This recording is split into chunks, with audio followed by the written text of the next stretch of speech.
문제는 타이밍. 이제 우리가 셀 차례다. 유안타 T라이더.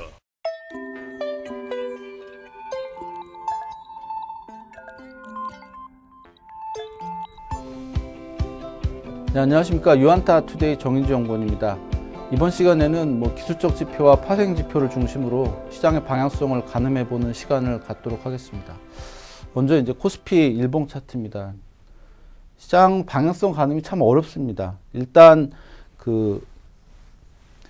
3266포인트였던 1월 초 고점대를 넘어섰다는 점은 굉장히 이제 긍정적인 요인으로 볼 수가 있겠는데, 그리고 나서 상승이 굉장히 강하지 않았어요. 그리고 결국 여기서 또 다시 등락 중이고, 그래서 일반적으로 우리가 신고가를 경신하고 이렇게 딱 넘어서서 이제 쭉 강하게 가는 모양이 나오면 상당히 의미 있는 상승이 가능하다라고 얘기를 할 수가 있겠는데, 지금같이 이렇게 전고점 부근에서 이렇게 등락을 하게 되면 상승한다 하더라도 여기서 이제 시간을 막 보내고 좀 플랫폼을 만들고 올라가든지, 그렇지 않으면 이렇게 대밀릴 가능성도 좀 있는 모습입니다. 그래서 좀 전고점 넘어서 시장이 강한 것 같긴 하지만 단기적으로 그렇게 강한 모양은 아니다라고 좀 생각이 되고요. 그 부분에 대해서는 좀 시간을 두고 확인하실 필요가 있다고 보입니다.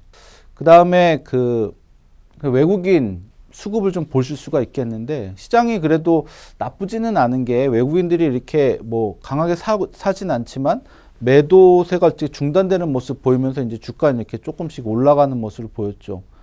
그래서 시장이 이렇게 약한 건 아닙니다. 다만 이게 좀 의미 있게 이렇게 강하게 가려면 외국인들이 이제 매수로 좀 돌아줘야 되는데, 보시다시피 연초 이후로 외국인이 지금까지 약 16조 8천억 정도를 이렇게 순매도를 했습니다. 그래서 매도 기조가 지금도 유지가 되고 있고, 아직까지도 의미 있는 매수로 돌아서지는 않은 상황이기 때문에 이 부분에 대한 좀 확인이 필요하다. 그래서 다시 만약에 외국인이 매도를 이렇게 돌아선다면 주가도 사실은 조금 더 다시 또 조정을 받을 수밖에 없는 그런 상황이기 때문에, 지금으로서 이제 외국인 수급에 대해서는 사실 좀 의문이 좀 있는 상황이다라고 말씀드릴 수가 있겠고요. 그 다음 이제 옵션 시장에서 우리가 변동성 지표라는 게 있는데, 이 까만 선이 역사적 변동성이고, 이게 이제 V코스피라고 옵션 시장에서 나타나는 내재 변동성입니다. 비슷하게는 가지만 어쨌든 역사적 변동성이 이렇게 떨어지면서 내재 변동성보다 많이 낮은 상황이죠. 이거는 이제 역사적 변동성 대비 내재 변동성의 비율인데, 이게 이렇게 높다는 얘기는 역사적 변동성이 너무 많이 하락했다는 얘기입니다. 잘 아시겠지만 이제 변동성은 줄었다 올랐다를 반복하기 때문에 역사적 변동성이 지금 10% 아래까지 떨어졌는데, 이대로 더 떨어질 수는 없습니다. 언젠가는 올라갈 거고, 그 시기가 그렇게 멀지 않을 수도 있습니다. 그러면은 주가는 어쨌든 보통은 이런 과정에서도 보시다시피 역사적 변동성이 이렇게 낮다가 올라오면 주가가 이렇게 변동성이 커지는 모양을 보이기 때문에, 지금도 그렇게 전개될 가능성이 조금 더 우위에 있는 게 아닌가. 그리고 역사적 변동성이 올라오면서 주가가 이렇게 올라갈 수도 있지만, 그게 보통 변동성이 이렇게 크면서 주가가 올라가게 되면 결국은 또 이렇게 좀 조정으로 진행되는 경향이 많기 때문에, 옵션 시장의 흐름을 봤을 때는 시장에 대해서 그래 안정적이라고 보지는 않는 것 같다라고 말씀드릴 수가 있겠고요. 선물 시장에서 외국인 매수가 어쨌든 3월달 이후로 이렇게 증가하긴 했지만 3만 계약 수준에서 제한되고 있습니다. 차트에는 없지만 작년도 연말에 이렇게 쭉 올라갈 때 보면 외국인 선물 매수가 굉장히 많이 늘어나가지고, 보시면 이제 이미 줄어서 이제 이 정도인데, 예.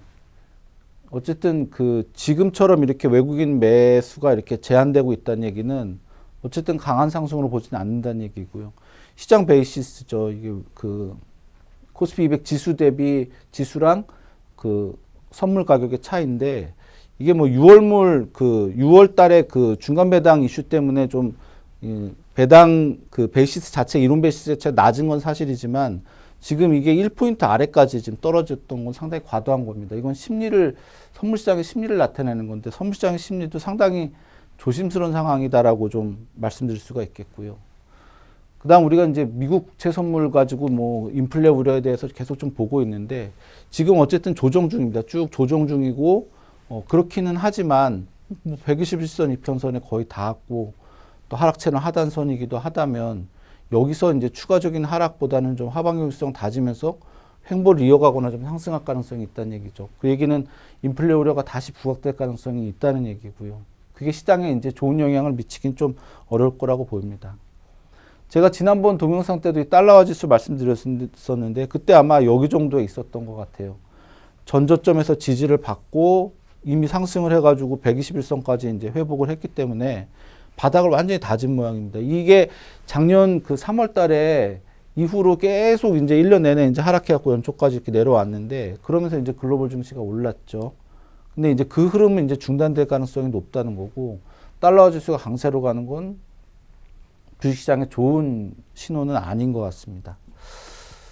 뭐 미국 나스닥 지수 같은 경우는 지난 주말에 이제 조정을 받았는데요. 뭐 금리 인상에 대한 뭐 테이퍼링에 대한 이슈들이 좀 있긴 했지만 어쨌든 뭐 기술적으로 박스 상단의 저항을 받은 것 같고 이 저항이 만약에 계속 작용을 한다면 아마 요 121선 부분까지 다시 조정도 가능하지 않을까 생각이 됩니다. 물론 이걸 뚫으면 뭐 추가로 상승도 가능하겠지만 최근에 조정이 121선 부분까지 있었고 작년도 10월이나 9월 달에는 어쨌든 120선 위에서 저점이 나왔기 때문에 장기적으로는 좀 탄력이 둔화되는 과정이다. 그래서 이게 뚫고 올라간다 하더라도 이전과 같은 이런 흐름은 좀 쉽지는 않지 않겠냐 이렇게 생각이 됩니다. 정리를 쭉 해서 말씀드리면 일단 시장이 조금 좀 불확실성이 있는 어떤 그레이존 영역에 있는 거는 사실이지만 설사 올라간다 하더라도 지금으로서는 좀 강한 탄력을 기대하기는 좀 부담스러운 상황이 아닌가라고 생각이 되고 기술적으로는 어쨌든 지금 전고점 저항대 주식시장 기준으로요 도달한 상황이기 때문에 약간은 좀 관망하는 자세가 필요하지 않나 이렇게 생각됩니다. 네, 오늘 영상 여기까지였고요. 우리 모두 부자가 되는 그날까지 유한타 투데이는 여러분과 함께 하겠습니다. 감사합니다. 문제는 타이밍. 이제 우리가 셀 차례다. 셀 타이밍을 알려주는 유한타 T레이더. 잘 파는 게 투자다. 유한타 증권. T레이더 유한타 T레이더 투자 타이밍은 T레이더